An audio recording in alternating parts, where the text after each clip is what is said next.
नमस्कार, मैं हूं प्रदीप विश्वकर्मा और आप देख रहे हैं आज का मुद्दा। आज के मुद्दे में हम बात करेंगे कोरोना वायरस के अनलॉक।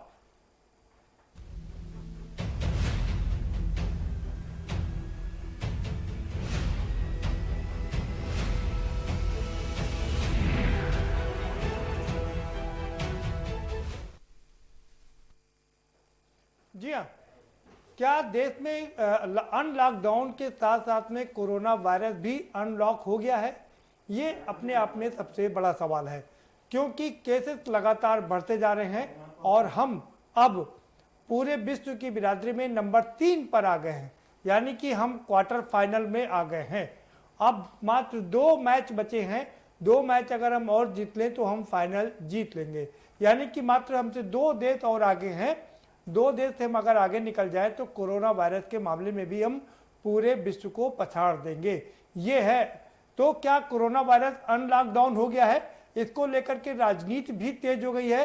राहुल गांधी ने एक बार फिर से निशाना साधा और निशाना साधते हुए कहा कि सरकार को समझ नहीं आ रहा है कि आखिर वो करे तो क्या करे। मामला एक जगह का नहीं है। दूसरा, अमित शाह ने एक बार फिर से दिल्ली के केजरीवाल के साथ, दिल्ली मुख्यमंत्री के साथ में बैठक की और कल फिर एक बार बैठकों का दौर चलेगा। उधर दिल्ली के स्वास्थ्य मंत्री सत्येंद्र जैन ने ICMR पर निशाना साधा और भारतीय जनता पार्टी पर भी निशाना साधा। उन्होंने कहा कि अगर ICMR चाहता है और केंद्र की सरकार चाहती है कि यहाँ पर ज़्यादा वो हो, जांच हो, तो उसके लिए अपने नियम कायदे कानून बदलने होंगे। तो तीसरी ओर महाराष्ट्र में कोरोना वायरस ने ऐसे पैर फैलाए हैं कि वो पूरे देश में पहला स्थान पाने वाला महाराष्ट्र बन गया है, प्रदेश बन गया है। और साथ ही साथ में ये भी बताते चले कि 1/3 केस सिर्फ महाराष्ट्र में ही है। 1 नंबर पर महाराष्ट्र है, दूसरे नंबर पर तमिलनाडु 40,000 के साथ में तमिलनाडु है और तीसरे नंबर पर दिल्ली है। तो कुल मिलाकर के 2/3 के जो केसेस हैं वो 7 राज्यों में है और बाकी के जो छोटे छोटे केस हैं। और अगर उत्तर प्रदेश की बात करें तो यहाँ पर भी आंकड़े लगातार बढ़ रहे हैं, लेकिन अच्छी बात यह है कि यहाँ पर ठीक होने का आंकड़ा देश के ठीक होने के आंकड़े से बहुत ज़्यादा है। तो इसी पर हम चर्चा करेंगे। हमारे साथ में खास मेहमानों का पैनल जुड़ रहा है, हम उनसे आपका परिचय भी कराएंगे, लेकिन उससे पहले आपको एक रिपोर्ट दिखा देते हैं। जरा ये रिपोर्ट देखिए, समझिए, उसके बाद इस पर चर्चा करेंगे।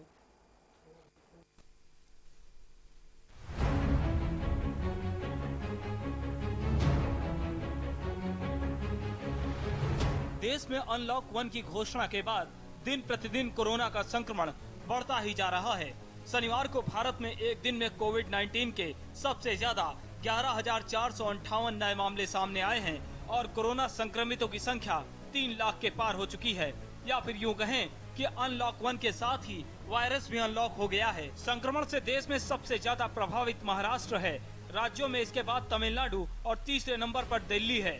कोरोना से दुनिया में सबसे अधिक प्रभावित 10 देशों में भारत अब तीसरे नंबर पर आ गया है, जबकि अब तक कोरोना वायरस से बचाव के लिए वैक्सीन किसी देश के पास नहीं है। अपने पहले भाषण में पीएम मोदी ने जान है तो जहान है और दूसरे भाषण में जान भी और जहान भी की बात कही थी, लेकिन ताजा हालात जिस तरह से बदले हैं उससे जान भी मुश्किल में पड़ रही है और जहान भी। जान और जहान की चिंता देश की सर्वोच्च अदालत को भी होने लगी है, क्योंकि जिस तरह से देश में कई राज्यों के अस्पतालों के अंदर की भयावह तस्वीरों पर सुप्रीम कोर्ट ने स्वतः संज्ञान लेते हुए चिंता जताई और राज्य सरकारों को आड़े हाथों लेते हुए हालात को सुधारने के साथ रिपोर्ट तलब की, उससे तो यही लगता है कि हालात काबू से बाहर हो रहे हैं। बता दें कि भारत में पहला केस 30 जनवरी को रिपोर्ट हुआ था। उसके बाद 1 लाख केस तक पहुंचने में 110 दिन लगे। उसके बाद 25 दिनों में भारत में कोरोना संक्रमित मरीजों की संख्या 3 लाख के पार हो गई। भारत में 135 दिन में कोरोना संक्रमितों के मामले 3 लाख के पार पहुंच गए, यानी 1 लाख केस पहुंचने में 110 दिन लगे। लेकिन उसके बाद 2 लाख केस 15 दिन में और 3 लाख केस महज 10 दिन में रिपोर्ट हुए। वहीं अगर सिर्फ पिछले 13 दिनों की बात करें तो 1,26,849 नए मामले सामने आए हैं, जबकि 3,655 मरीजों की मौत हुई है। राजधानी दिल्ली में जानलेवा कोरोना वायरस से हालात दिन ब दिन बदतर होते जा रहे हैं, जिसके चलते राजधानी दिल्ली में सियासी पारा भी चढ़ रहा है।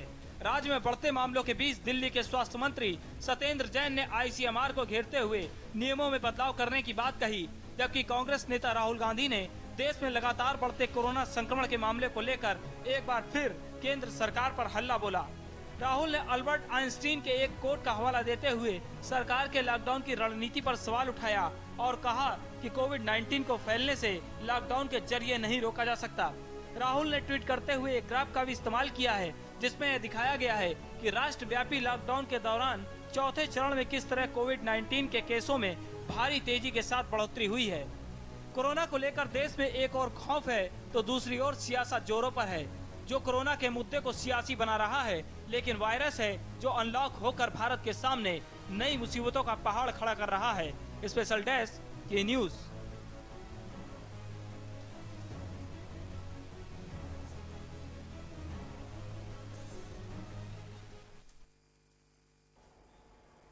जी हाँ, 3 खास मेहमान हमारे साथ में जुड़ चुके हैं। हम उनसे आपका परिचय करा देते हैं। हरीश श्रीवास्तव जी हमारे साथ जुड़ चुके हैं, भारतीय जनता पार्टी के प्रवक्ता हैं, मीडिया प्रभारी रहे हैं। स्वागत है आपका हरीश जी। और 2 खास मेहमान हमारे साथ यहाँ स्टूडियो से जुड़ चुके हैं। मोहित अहमद साहब हैं, पूर्व मंत्री हैं और कांग्रेस के वरिष्ठ नेता हैं, आपका भी बहुत स्वागत है। और जनार्दन मिश्रा भी हमारे साथ जुड़ चुके हैं, वरिष्ठ पत्रकार हैं, स्वागत है जनार्दन जी आपका भी। सीधा हरीश जी का रुख करेंगे। हरीश जी, देश में अनलॉकडाउन हुआ, अनलॉकडाउन 1 जून को हुआ, 8 जून को दूसरा अनलॉकडाउन शुरू हुआ। लगता है कोरोना का भी अनलॉक हो गया है। केसेस पहले 1 लाख केसेस 110 दिन में, दूसरे 1 लाख केसेस 15 दिन में, तीसरे 1 लाख केस 10 दिन में। क्या कहेंगे आप?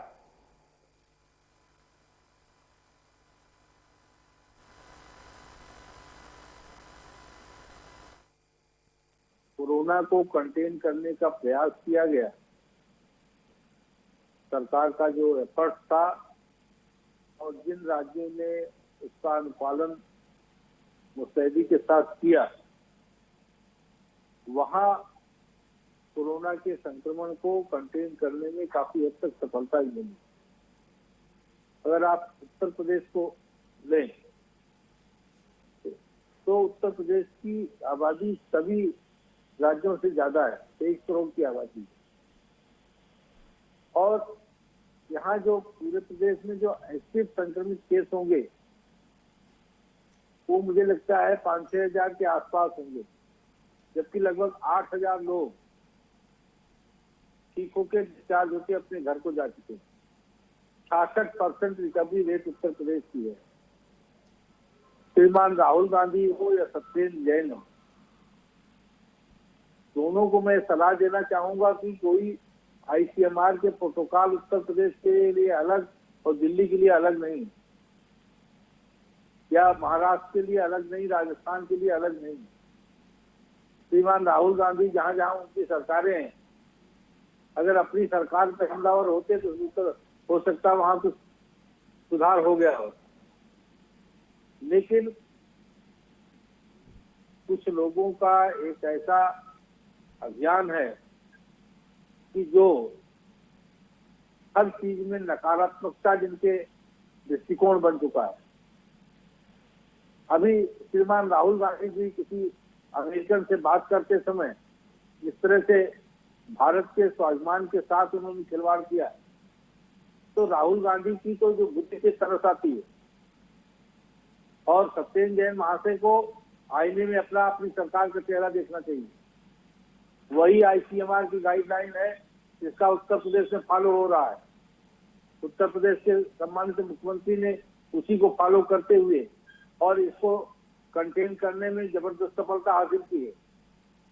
तो आरोप लगाना बहुत आसान है, लेकिन आरोप लगाने के बजाय जो लोग आरोप लगा रहे हैं उनकी जहां सरकारें हैं उसमें अगर वो काम करते, राहुल गांधी जी को चाहिए था कि वो महाराष्ट्र जाते, वहां उस सरकार में शामिल है, और राजस्थान जाते, उनकी सरकार है, तो वहां जाकर के जरा अगर कुछ समीक्षा करते, कुछ गाइडलाइन देते तो मुझे समझ में आता, तो उसको कंटेन करने का प्रयास करते।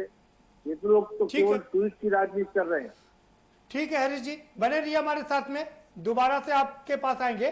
मोहित मोहम्मद साहब करो करेंगे। मोहम्मद साहब, मोहित साहब, महाराष्ट्र नंबर 1 हो गया है। 1/3 जो केसेस हैं वो महाराष्ट्र में ही हैं। हरीश जी कह रहे हैं कि अगर आपको नसीहत लेनी तो महाराष्ट्र को दीजिए। राहुल जी पूरे देश को नसीहत दे रहे हैं, राजस्थान को नसीहत दीजिए। ऐसा है, भाजपा वालों की आदत है जी कि कोई अगर इन्हें रास्ता दिखावे या सही बात करे, हकीकत, ज़मीनी हकीकत की बात करे, तो पॉलिटिकल आदमी को भी ये बोलने नहीं देते। और राहुल गांधी इस वक्त राजनीति कर रहे हैं। राहुल गांधी अपने राज्य में जाके देखें, राहुल गांधी का कोई राज नहीं है। राहुल गांधी पूरे देश के नेता हैं और सब स्टेट के वो अपनी जिम्मेदारी समझते हैं। और ये इस वक्त की बात करना, तीसरे नंबर पर ये भारत आ गया दुनिया में, और आज ये जो रास्ता चल रहा है, जो स्पीड चल रही है, तो ये तीसरे नंबर पर नहीं, ये तो फट से भी आगे निकल जाएगा। और उस हालत में जबकि भारतवासियों की इम्यूनिटी बहुत अच्छी है, बाहर के लोग आते हैं तो एक गिलास पानी पी लेते हैं तो वो बीमार हो जाते हैं। तो हर जगह तो अब खत्म हो रहा है, भारत में बढ़ रहा है। तो ये इनकी प्लानिंग गलत है। और ये कहना कि महाराष्ट्र में बहुत अधिक है, अरे महाराष्ट्र तो सबसे ज्यादा आबादी का आदमी लोग हैं।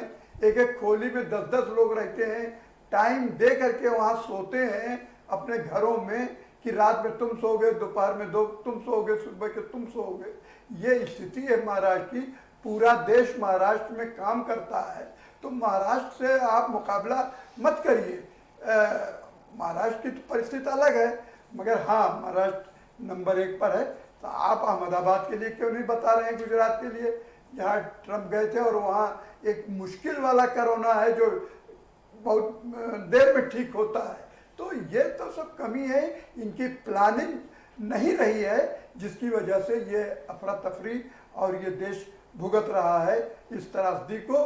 कि अगर अफरा तफरी जो है वो इनकी अनप्लान्ड योजनाओं की वजह से है, कोई तैयारी नहीं, कुछ नहीं, किट नहीं।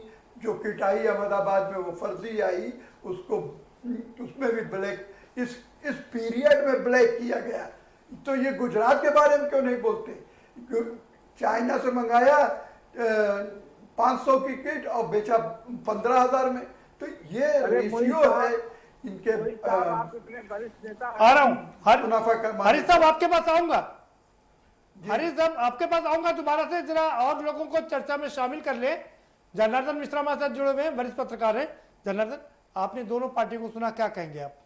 प्रदीप जी, जो अभी स्थिति है वो भयावह होती जा रही है, और जो सबसे बड़ा कारण है एक साथ इतने ज़्यादा नंबर बढ़ने का, वो ये है कि नंबर ऑफ टेस्ट जो है वो भी धीरे धीरे बढ़ते जा रहे हैं, जिसकी वजह से स्थिति स्पष्ट होती जा रही है।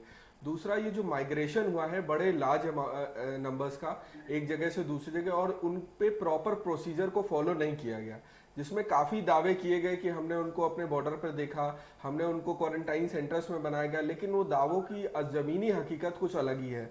तीसरा, जो आज की स्थिति है, आज की स्थिति में ये कहते हुए बहुत ही दुख हो रहा है कि हमारा परसेप्शन जो है और हमारा एटीट्यूड जो है वो इस बीमारी को लेकर बदल चुका है। अब आप देखते हैं, किसी भी बाहर निकल के देखिए, किसी भी शॉप पर सोशल डिस्टेंसिंग का कोई भी ख्याल नहीं रखा जाता।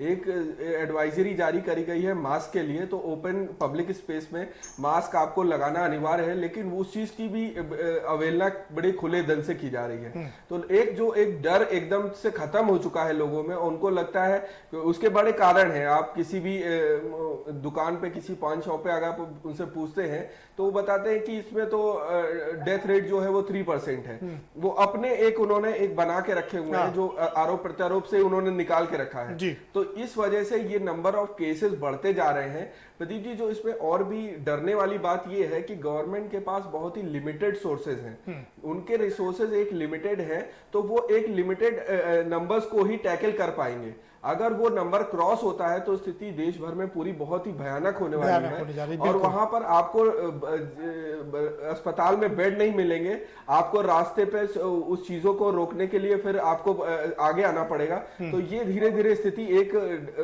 मतलब और भी गड़बड़ की तरफ बढ़ती ही जा रही है, भयानक होती जा रही तस्वीर। हाँ, इस बीच हमारे साथ एक और खास मेहमान जुड़ चुके हैं, हरिओम यादव जी जुड़ चुके हैं, समाजवादी पार्टी के नेता है। हरिओम जी, अगर आपको आवाज मिल रही हो तो कोरोना को लेकर के हम लोग विश्व में तीसरे नंबर पर आ गए हैं, क्वार्टर फाइनल जीत लिया है और अब सेमीफाइनल के बाद फाइनल बाकी है, नंबर 1 हो जाएंगे हम लोग।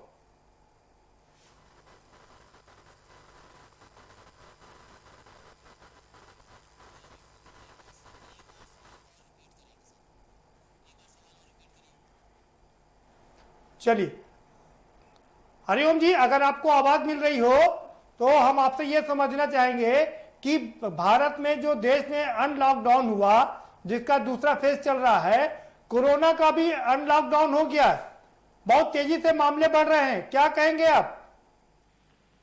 देखिए, पहले तो मैं आपको धन्यवाद दूंगा, आपने ऐसे मुद्दे पर प्रश्न किया है जिसमें पूरा देश इस समय परेशान है।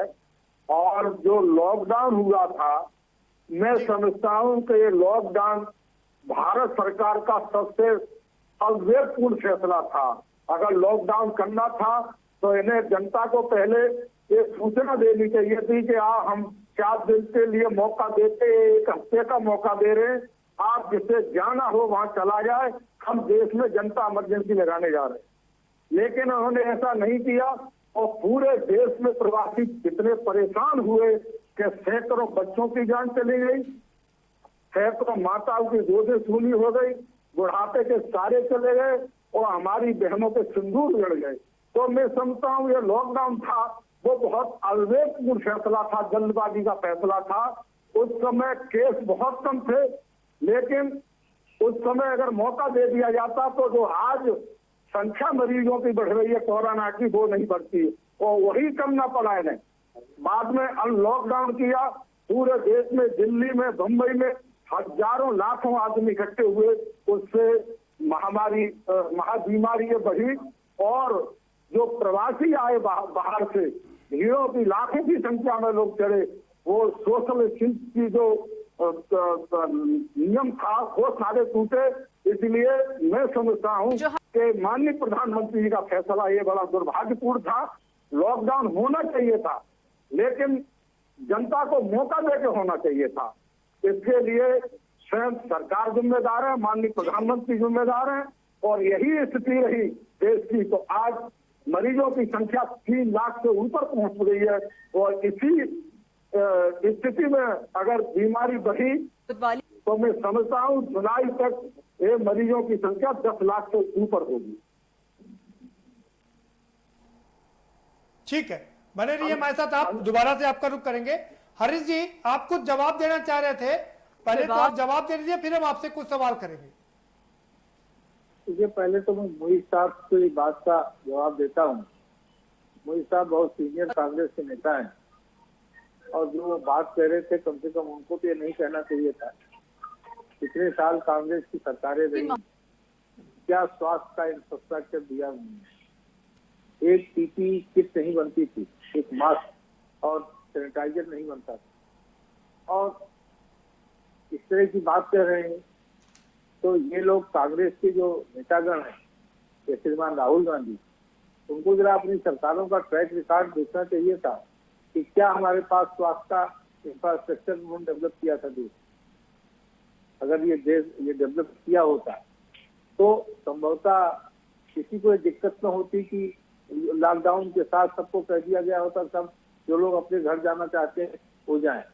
और हरिओम यादव साहब जो कह रहे थे, हरीश जी, इतना देख सवाल ये है, हाँ, मेरी पूरी बात आ जाने दीजिए, पूरी बात आ जाने दीजिए, पूरी बात आ जाने दीजिए, पूरी कर लीजिए जी।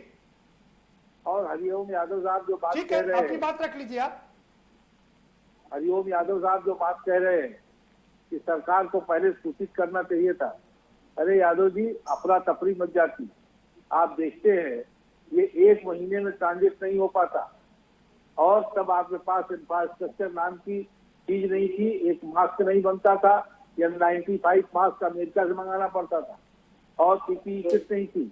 अस्पतालों में कोविड की जांच कैसे हो, इसकी ट्रेनिंग नहीं थी किसी को, कैसे इसकी जांच होगी, कैसे इलाज होगा, इसका प्रोटोकॉल लोगों के पास नहीं था। तो आपकी आज बात आ गई, अब सवाल ले लीजिए। सवाल ये है, सरकार को कि बुनियादी हरीश व्यवस्थाएं जी, भी करनी जरूरी थी। सवाल ले लीजिए जी। ठीक है, सवाल आप बिल्कुल ठीक करें, आपकी बात हो गई। सवाल ये है, कब तक आप लोग नेहरू जी को कोसते रहेंगे कि सारी समस्याओं की जड़ नेहरू जी हैं? आपकी 6 साल की सरकार है, कब कितने एम्स बनाने की बात हुई थी? क्या सारे एम्स काम कर रहे हैं?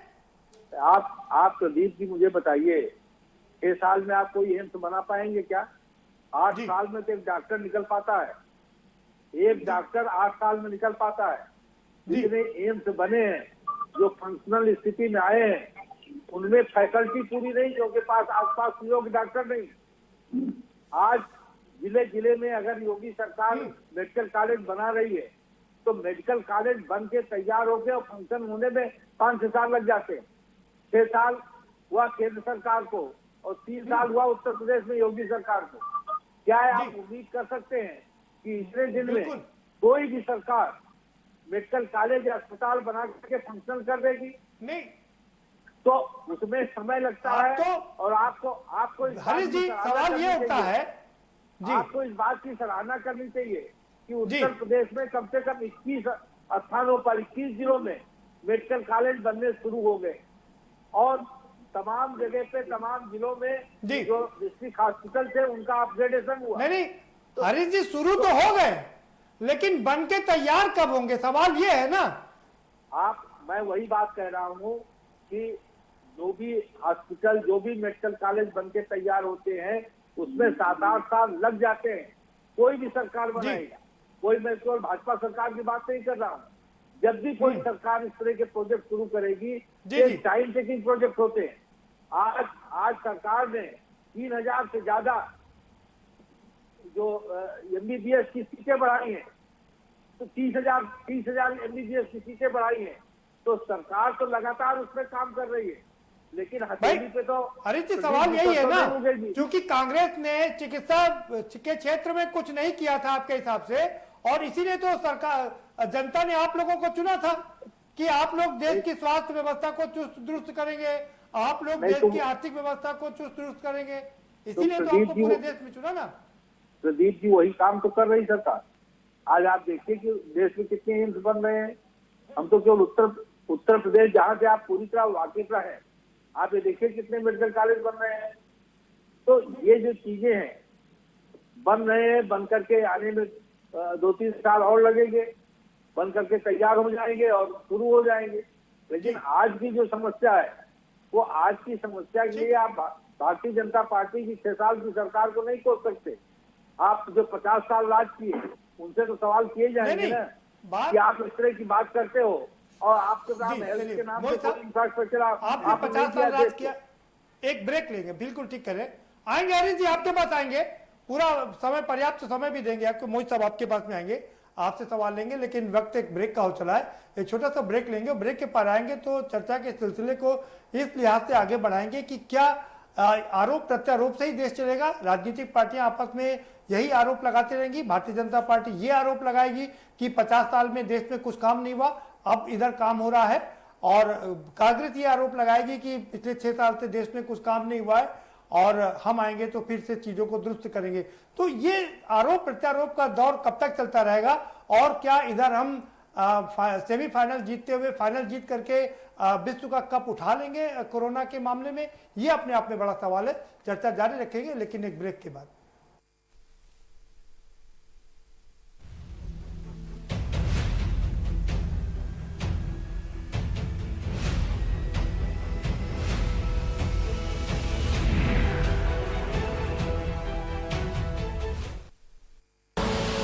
आप देख रहे हैं के न्यूज, खबरों का सारथी।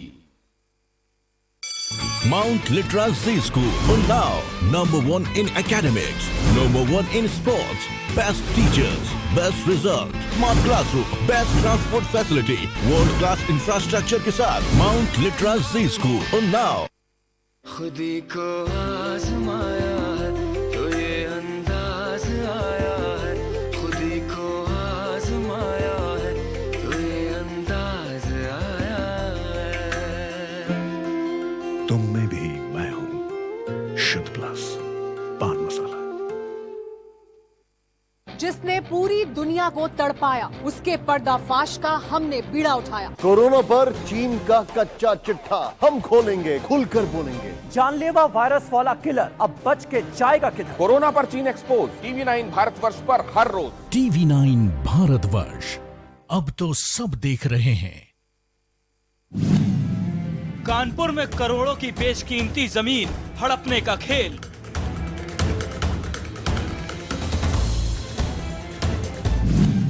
मैकरावट हॉस्पिटल की 1000 करोड़ की जमीन पर है भू माफिया की नजर।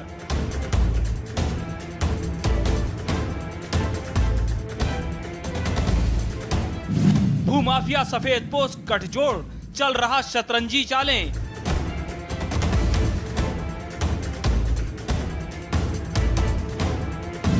परत दर परत खोलेंगे, एक भी राज ना छोड़ेंगे, करेंगे पर्दाफाश।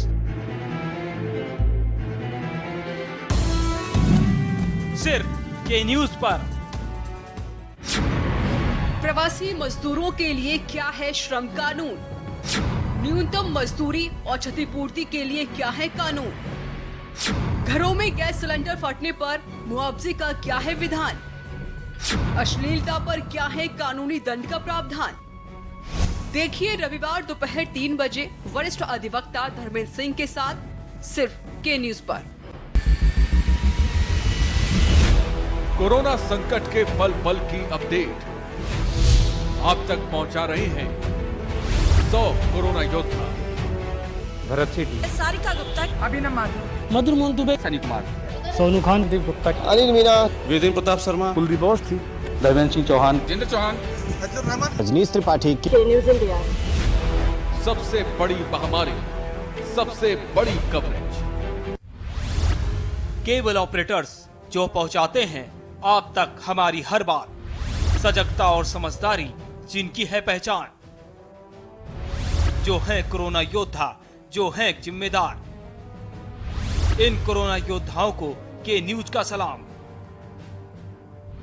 आप हैं तो हम हैं, आपके बिना हम कुछ नहीं। देश भर के केबल ऑपरेटर्स कोरोना योद्धाओं का के न्यूज की तरफ से हार्दिक अभिनंदन। आप देख रहे हैं के न्यूज, खबरों का सारथी।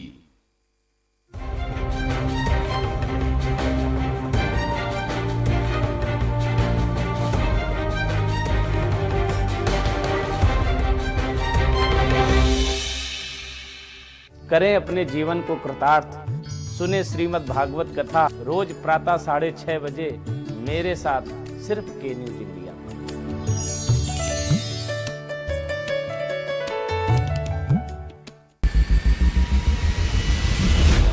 कोरोना संकट के पल पल की अपडेट आप तक पहुंचा रहे हैं 100 कोरोना योद्धा।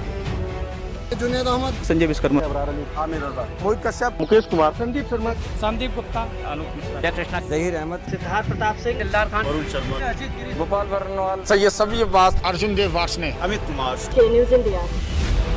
सबसे बड़ी महामारी, सबसे बड़ी कवरेज। आप देख रहे हैं के न्यूज, खबरों का सारथी।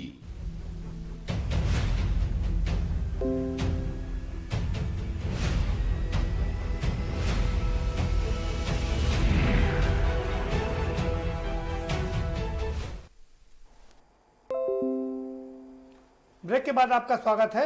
एक और आरोप प्रत्यारोप का दौर चल रहा है, राजनीतिक रूप से आरोप लगाए जा रहे हैं, तो दूसरी ओर कोरोना अपना पैर बड़ी तेजी से पसार रहा है और हम अब विश्व में बहुत जल्दी 1 नंबर पर पहुंचने वाले हैं, 3 नंबर पर पहुंच चुके हैं और इधर आरोप जारी है।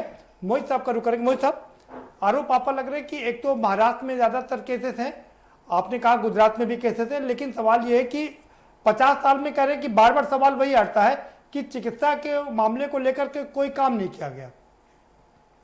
अरे भाई, ये तो 50 साल से कांग्रेस 70 साल से थी, कोई काम नहीं किया है।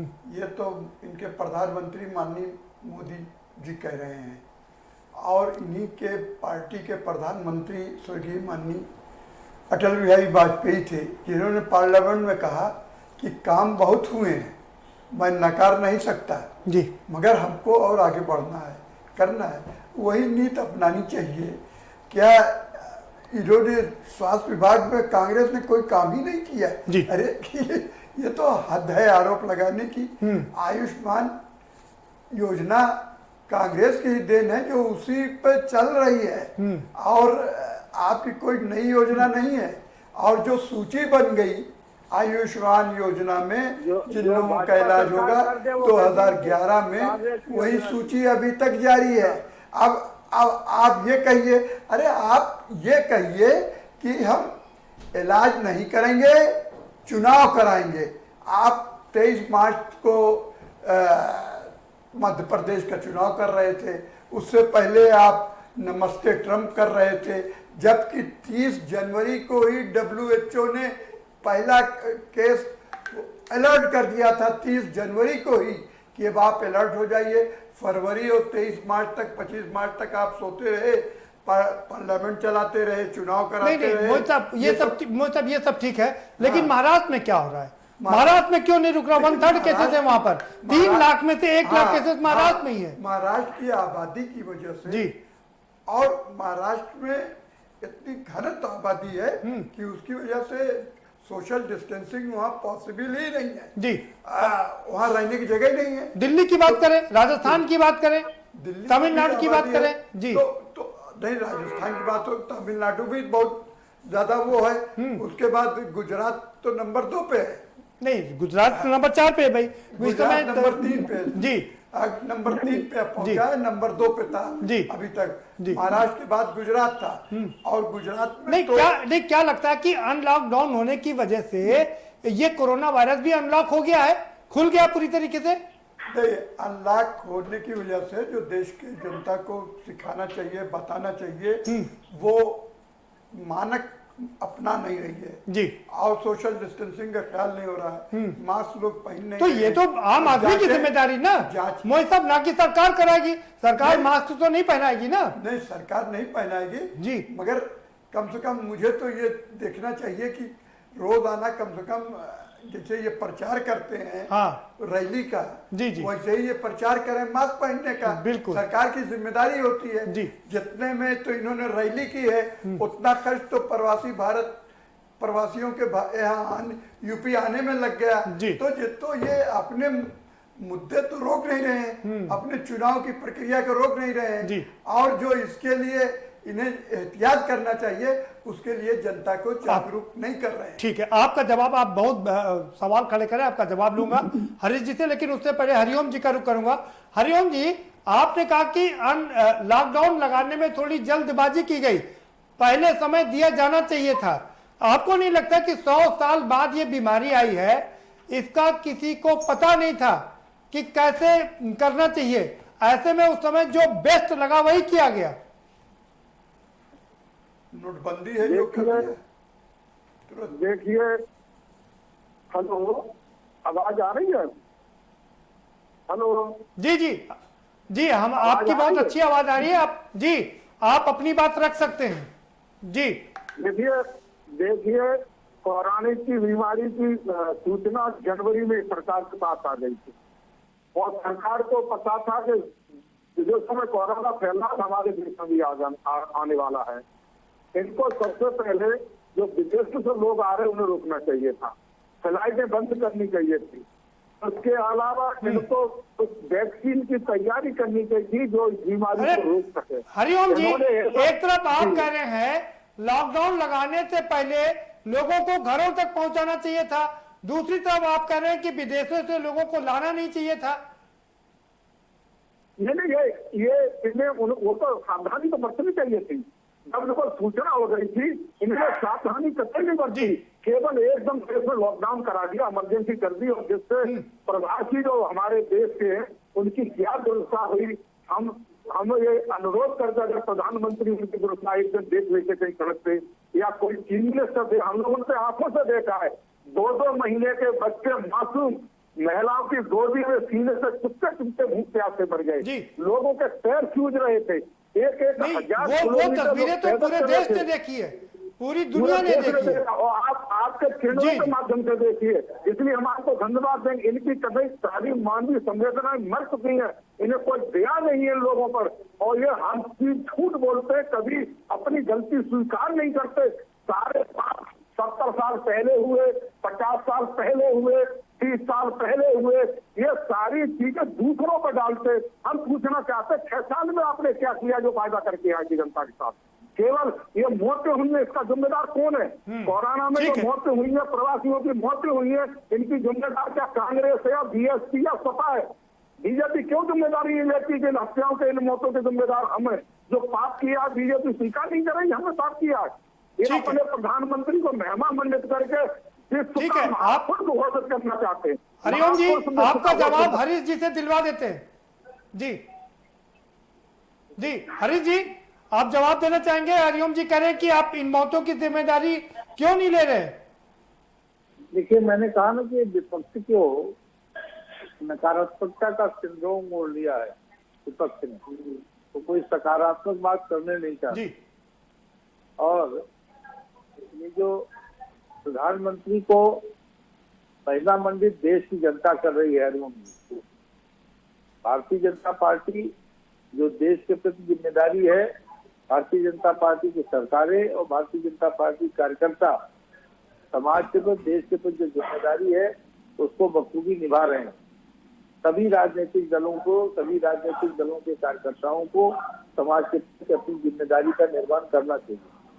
और आलोचना करना बहुत आसान है कि सरकार काम नहीं कर रही, बिना काम किए इतने आज अगर 66% लोग उत्तर प्रदेश में ठीक होके घर जा चुके, तो बिना काम किए जा चुके। और अगर कुल अभी तक इतने दिनों में कुल एक्टिव केसेज 6,000 साढ़े 6,000 के आसपास हैं, तो बिना काम यूपी ने तो अच्छी तरह से कंट्रोल किया, इसमें कोई शक नहीं है। लेकिन देश के हालात बताइए हरीश जी, देश के हालात तो बहुत खराब है। मैंने प्रदीप जी वही बात मैंने कही कि जितने भी आईसीएमआर के जो प्रोटोकॉल थे उसका जिसने कड़ाई से अनुपालन किया, वो अपने यहाँ इस बीमारी को रोकने में काफी हद तक सफलता पाई। और जो लोग ये सवाल करते रहे कि साहब लॉकडाउन क्यों लगा दिया, लॉकडाउन की क्या जरूरत थी, लॉकडाउन इतना लंबा क्यों, तो इस तरह के जो लोग सवाल करते रहे, जिनके दिमाग में केवल आलोचना करना रहा, वो न तो अपनी स्टेट को संभाल पाए कि वो स्टेट में इसको कैसे कंटेन करें, और केवल मोहित साहब को सवाल पूछना चाह रहे हैं आपसे। मोहित साहब का सवाल ये है, वो कह रहे हैं आप लोग वर्चुअल रैली कर रहे हैं, पैसे खर्च कर रहे हैं, लेकिन जनता को जागरूक करने के लिए पैसे नहीं खर्च कर रहे। मोहित साहब यही सवाल है ना आपका? जी हाँ, मेरा बिल्कुल यही सवाल जी। प्रदीप जी, वर्चुअल राजस्थान की सरकार खरीद फरोख्त में लगे हैं, मध्य प्रदेश में सरकार बना चुके, अब राजस्थान में लगे, कर्नाटक में पहले कर चुके थे। तो चुनाव का सिस्टम अब खत्म। सुन लीजिए हरीश जी, आपका जवाब खत्म करिए। हरीश जी जवाब दे रहे हैं जी। प्रदीप जी, वर्चुअल हम आपके साथ जुड़े हैं इस पे टीवी डिबेट से। वर्चुअल में आपका पैसा आपका खर्च हो रहा है, क्या पैसा हमारा खर्च हो रहा है? तो वर्चुअल जो रैली कर रहे हैं आप करिए, किसने आपको मना किया?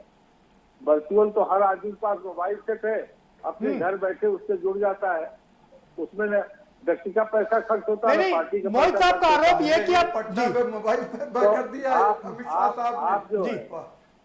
मैंने कहा ना कि आंकड़ा मंगा लीजिए कितना खर्च हुआ है वर्चुअल रैली पे। कांग्रेस पार्टी के पास काम करने के लिए कुछ नहीं है। काम करने को होता तो आप भी अपने वर्चुअल लोगों को जोड़िए। किसने मना किया आपको कि आप वर्चुअल लोगों से मत जुड़िए, मत काम करिए? ये जो अनर्गल आरोप है, ये कुछ लोग नहीं सोचते हरीश हैं जी, कि हम मोहित साहब नकारात्मक। का सवाल ये है कि जहां जहां चुनाव है वहां वहां वर्चुअल रैली हो रही है। वेस्ट बंगाल में वर्चुअल रैली हो रही है, तमिलनाडु में चुनाव है वहां भी हो रही है, उत्तर प्रदेश में चुनाव है अगले साल, बिहार में चुनाव है। जी आप प्रदीप जी मुझे बताइए, उत्तर प्रदेश में कौन सा चुनाव? उत्तर प्रदेश में हम वर्चुअल रैली कई कर चुके हैं और पूरे देश में कर रहे हैं। बिल्कुल कोई भाई ऐसा- बहुत बताइए, कोई उत्तर प्रदेश कोई में चुनाव ऐसा- नहीं है अभी तो, कोई 2 साल बाकी है।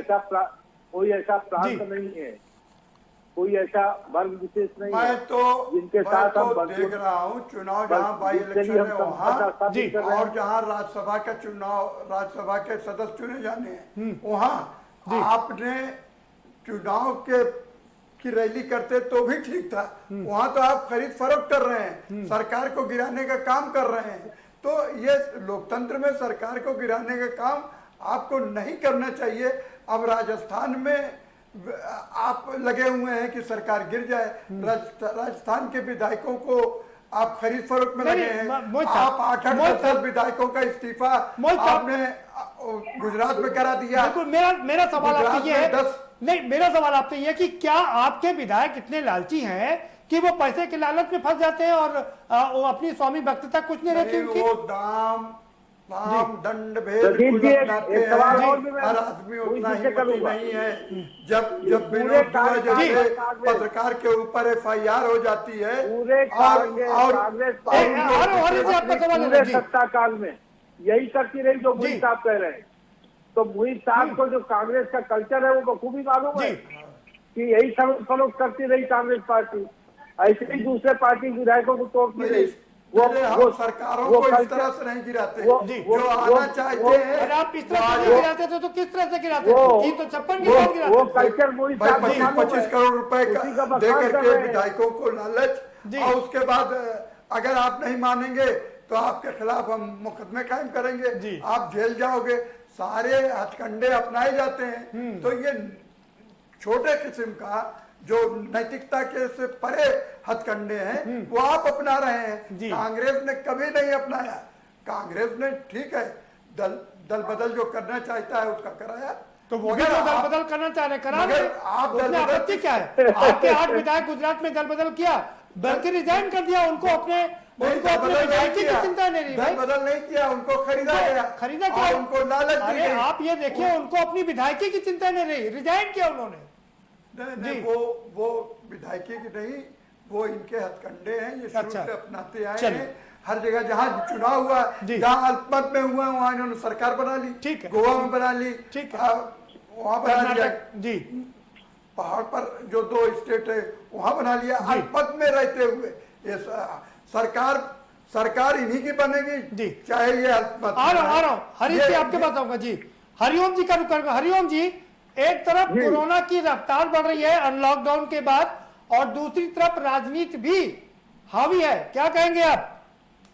देखिए प्रदीप जी, ये भारतीय जनता पार्टी जितना ध्यान दूसरों की सरकार, प्रदेश की सरकार गिराने में लगा रही है या ट्रंप की सेवा में लगाई थी, इसका टाइम और इसका दिमाग कोरोना के इलाज में लगा देती तो हजारों लोगों की जानें बच सकती थी। अब पॉजिटिव सेंटरों की स्थिति क्या है? लोग आत्महत्या कर रहे हैं। भाई, प्रधानमंत्री लगातार मॉनिटरिंग कर रहे हैं, प्रधानमंत्री मुख्यमंत्रियों से बात कर रहे हैं, 15-16 तारीख को फिर से बात करेंगे। लोग मर रहे हैं, सुनिए भाई, लोग मर रहे हैं, भूख से लोग मर रहे हैं, प्यास से लोग मर रहे हैं, प्रवासियों की कोई व्यवस्था नहीं है। केवल ये दूसरे प्रदेशों की सरकारें गिराने में इनका काम राजनीति कर रही है बीजेपी, भारतीय जनता पार्टी पूरी तरह। कोई देश के लोगों की जान की इनको कोई परवाह, कोई चिंता नहीं है। इनको ये हमारी सरकार बची है प्रदीप जी, और ये कुछ नहीं करना, कोई काम इनका नहीं। कुछ मीडिया के लोग मिलकर इनको महिमा मंडित कर रहे हैं, इनकी सरकार को भाई लुटाने का काम कर रहे हैं। अगर धरातल पर देखा जाए तो आप देखिए, वो स्थिति है कि लोगों को रोजगार चला गया, भूखों लोग मर रहे हैं, पटरी वाले, ठेले वाले, रिक्शे वाले, सारे लोग भूखों मर रहे हैं, खाने की कोई व्यवस्था नहीं है। कोरोना से भी मर रहे हैं, भूख से भी मर रहे हैं, इनके पास कोई व्यवस्था नहीं है, सिर्फ राजनीति दूसरों पे आरोप लगाते हैं। आपका जवाब ले लेते हरीश जी से। हरिओम जी, प्रदीप जी मेरी अंदर सुनिए, आपका जवाब हरीश जी से ले लेते। हम घर के मुखिया हैं, अगर हमारे घर में कोई गड़बड़ होती भी भाई जिम्मेदारी मुखिया की होती है, ये जिम्मेदारी सारे देश की जनता की जिम्मेदारी प्रधानमंत्री की है। सुख दुख बीमारी, अब प्रधानमंत्री कोई जिम्मेदारी लेना नहीं चाहते, भारतीय जनता पार्टी कोई जिम्मेदारी गलतियों को भी लेना नहीं चाहती। प्रधानमंत्री सब कुछ थोड़ी ना करेंगे, जनता को भी अपना ख्याल रखना पड़ेगा। हरिओम जी, आप मास्क पहन के नहीं निकलेंगे, सैनिटाइजर का इस्तेमाल नहीं करेंगे, कैसे बचेंगे? प्रदीप जी, एक मिनट, तो जनता ने माननीय प्रधानमंत्री जी को सिर पे आंखों पर बैठा के ताली बजवाई तो पूरे देश की जनता ने ताली बजाई, थाली बजवाई तो थाली बजाई, वो दीपक जलवाए तो पूरे देश की जनता ने ऐसा सहयोग जिन प्रधानमंत्री को माननीय मोदी जी को इस देश की जनता ने जो सहयोग दिया, दुनिया में वहाँ किसी देश के प्रधानमंत्री को इतना सहयोग नहीं मिला। और फिर भी जनता पिट रही है। इससे ज्यादा जनता क्या कर सकती है? लॉकडाउन लगाया, लॉकडाउन में जनता ने पूरे आदेश का पालन किया, घरों में बंद रहे, भूखे प्यासे रहे, इससे ज्यादा जनता क्या कर सकती है? हरीश जी से जवाब मिले थे आपके सवाल का। इनने अपने राज धर्म का पालन नहीं किया है, इन्हें कायदा में हरिओम जी जवाब लेने समय कम है। बिल्कुल आप ही का सवाल पूछ ले रहा हूं। हरीश जी, दोनों लोगों का आरोप है कि आप कोरोना की तरफ कम ध्यान दे रहे हैं और राजनीति की तरफ ज्यादा ध्यान दे रहे हैं। प्रदीप जी, मुईज साहब नैतिकता की बात कर रहे थे, तो पहले तो मैं मुईज साहब की बात का जवाब दे देता हूँ जी। कांग्रेस और नैतिकता दोनों जो है बहुत विरोधाभासी है, तो इनको तो अपने अंदाजों में झांकना चाहिए। नैतिकता किस तरह से पालन करती थी कांग्रेस, इसको मुईज साहब अपने दामन में झांके, कांग्रेस अपने दामन में झांके तो समझ में आ जाए। और दूसरी बात, हरिओम जी जो बात कह रहे हैं, माननीय प्रधानमंत्री जी और पूरा भारतीय जनता पार्टी का नेतृत्व इस बात को ओन करता है कि देश के प्रति जो जिम्मेदारी है जनता की, वो नेतृत्व की है। प्रधानमंत्री जी इसको ओन करते हैं, सरकार इसको ओन करती है। और नहीं, वो बात ठीक है। उनका सवाल, हरिओम जी का सवाल ये है और मोहित साहब का, कि आप बिहार में, बंगाल में, तमिलनाडु में जहां जहां चुनाव है वहां पर राजनीति कर रहे हैं और राज्यसभा के चुनाव के लिए भी राजनीति कर रहे हैं। प्रदीप जी, ये लोग तो कभी भी जब भारतीय जनता पार्टी कोई काम करती है तो इसको चुनाव से जोड़ के ही ये देखते हैं। ये तो इनका वो अलमा कलाम हो गया है। आप देखिए कि अगर हम केवल ये डिजिटल रैली, ये संवाद हम लोगों से जो कर रहे हैं केवल चुनावी राज्य में कर रहे होते तो इनका आरोप जायज था, लेकिन हम तो सभी प्रदेश के लोगों से संवाद कर रहे हैं, सभी वर्ग के लोगों से संवाद कर रहे हैं। तो ये जो इस तरह के जो आरोप है, ये बहुत सही आरोप है, इनका धरा ठीक है। हरीश जी, तथ्य से कोई मतलब नहीं है। जनार्दन जी का रुख कर लेते हैं, बहुत देर से इंतजार करें, सारे लोगों की बात सुनी है उन्होंने। ठीक है जनार्दन जी, क्या लगता है कि विपक्ष का आरोप है कि भारतीय जनता पार्टी राजनीति कर रही है और भारतीय जनता पार्टी का आरोप है कि इनको सही चीजें दिखाई नहीं देती, क्या कहेंगे? आपका नजरिया क्या है? प्रदीप जी, पूरे देश की जनता इस समय सबसे जिम्मेदार और जवाबदेह पॉलिटिकल सिस्टम की मांग रखती है जी। अगर इस तरह के आरोप प्रत्यारोप में ये जो एक बीमारी है जिसका अभी तक ओर छोर नहीं मिल पाया है, जो अपने रूप और रंग हर रोज बदल रही है, जिसको समझने में पूरे विश्व के वैज्ञानिक पीछे पीछे रहे हैं, अभी तक इसका कोई तोड़ नहीं मिल पाया है। अगर आरोप प्रत्यारोप में इसने सर उठा लिया तो ये राजनीति यहीं धरी की धरी रह जाएगी। बिल्कुल। आज स्थिति ये है, मैं प्रदेश में अपने यहाँ में हमारे भाजपा प्रवक्ता महोदय, मैं इनसे भी ये निवेदन करना चाहूंगा। आज स्थिति ये है कि अगर कोई कोरोना पॉजिटिव मिलता है तो उसके साथ वाले, मतलब जो उसके जो एक किससे मिला, क्या मिला, जो उनका वो टैली करने में 1 महीने का वक्त लग जाता है। और उस समय में आप सोचिए कि जितने लोगों से वो मिला है वो कहीं न कहीं करियर की तरह काम करेंगे, कहीं न कहीं ट्रांसमीटर की तरह काम करेंगे।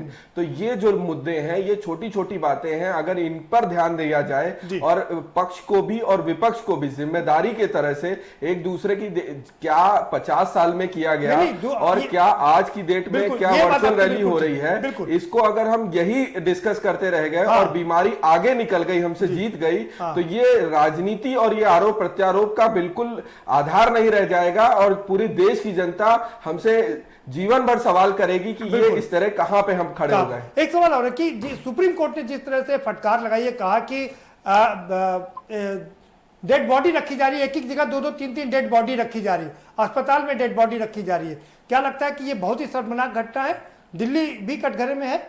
प्रदीप जी, ये सब एक ऐसी घटनाएं हैं जो हृदय विदारक है। अगर ये सरकार जो है और ये सरकारों का जो प्रशासनिक अमला है इस चीज को संभालने में नाकामयाब होता है तो जनता कहां किस ओर दौड़ के जाएगी। ठीक बात। अब सरकार पे अदालतों को बीच में हस्तक्षेप करना पड़ रहा है और उन्होंने ये भी कहा है कि ऐसे मामले हमारे पास तक आते ही क्यों हैं। डॉक्टरों को सैलरी नहीं मिल रही है, उनको जो नेसेसरी इक्विपमेंट्स हैं वो नहीं मिल रहे हैं, जो नर्सेज हैं जो दूर से आ रही हैं, जैसे आ रही हैं, उनको प्रॉपर ट्रेनिंग तक अभी तक नहीं मिल पाई है। बड़ा अनफॉर्चुनेट जी। ठीक है, बहुत अनफॉर्चुनेट है।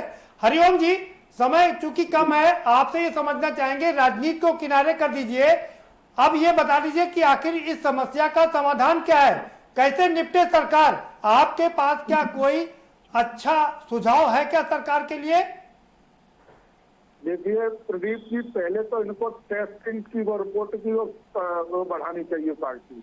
देखिए लोग 15 दिन में रिपोर्ट आती है तब तक लोग मर जाते हैं।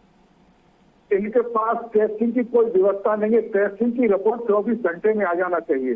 जब टेस्टिंग की रिपोर्ट नहीं आएगी तो ये इलाज क्या करेंगे? जब आदमी मर जाता है उसके बाद पॉजिटिव रिपोर्ट आती है। इनके पास काउंटर सेंटर की कोई व्यवस्था नहीं है। अव्यवस्था इतनी के लोग वहाँ भूखों मर रहे हैं, आत्महत्या कर रहे हैं। आपने आज देखा होगा टीवी पर लोग आत्महत्या कर रहे हैं, लोग भाग रहे हैं काउंटर सेंटर छोड़ क्वारंटाइन सेंटर छोड़ के। इनके पास ये व्यवस्था करें, टेस्टिंग मशीनें बढ़ाएं, टेस्ट की व्यवस्था करें और लोगों को ठीक सा इलाज दें जिससे लोगों की जिंदगी बच सके। राजनीति न करें, मेरा ये अनुरोध है भाजपा के लोगों से। अब औरों के नाम लेना बंद कर दें। हर चीज में इन्हें पाकिस्तान दिखाई देता है, हर चीज में इन्हें राहुल गांधी दिखाई देते हैं, हर चीज में इन्हें विपक्षी दिखाई देते हैं। ये बातें छोड़ के किसने क्या किया?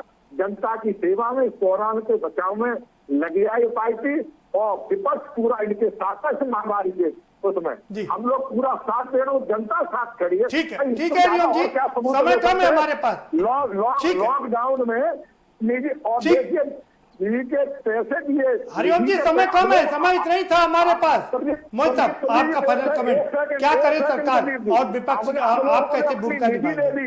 हम लोगों ने कर्मचारियों ने वेतन दे दिया और इतना पैसा दिया, उस पैसे का कहीं सदुपयोग नहीं हो रहा है। 20 सेकंड कहा गया पूरा ये कोरोना में ये पैसा खर्च करते हैं। हरिओम जी माफ करिएगा, समय इतना ही था हमारे पास। जी अरे भैया, जी सुन ले लीजिए। हाँ मोहित साहब, मैं पहले हरीश जी के एक जुमले का जवाब दे रहा हूँ जी। इस क्राइसिस में, इस त्रासदी के समय पे वो इसमें न खुश रहे कि प्रधानमंत्री जी को पूरा देश महिमा मंडित कर रहा है और कांग्रेस बहुत कमजोर हो रही है, इसमें न खुश हो। भाई वो तो महिमा मंडित कैसे हो रहा है? जैसे ट्रम्प के खिलाफ पूरा अमेरिका था, उसने गोरों को कुछ अपने साथ कर लिया, काले और गोरों की लड़ाई कर दिया, तो वैसे आप महिमा मंडित हो रहे हैं, इसमें कोई शक नहीं। ठीक है। वो जो हथकंडा आपका नंबर 1, नंबर 2 नैतिकता आपकी खत्म हो गई। अभी कुछ दिन पहले फोटो आई थी कि जो मर गए कोरोना में उनको कूड़ेदान वाली गाड़ी मंगा करके जमादार से फेंकवाया जा रहा था। तो ये सब चीजें जो है ये सब छोड़ करके गंभीरता से जी इसके ऊपर जुटे और हम अपनी जांचें बढ़ावें, जांच को जल्दी करावें। ठीक है, जांचों को मोहित समय कम हर चीज। ठीक, एक चीज जी ये आप गलतफहमी में न रहे, ये सरकार सारा काम अधिकांश काम सिर्फ कागज पर हो रहा है। ठीक है और प्रैक्टिकल हरीश जी, हो रहा है। आपके पास फाइनल 20 सेकंड है, आप अपनी बात रख सकते हैं। सरकार ने लगातार जांच की जो प्रक्रिया है वो तेज की है। 15,000 से ज्यादा जांचें रोज हो रही। माननीय मुख्यमंत्री जी ने हेलीकॉप्टर भेज करके अपना जहाज भेज करके गोवा से मशीनें मंगाई।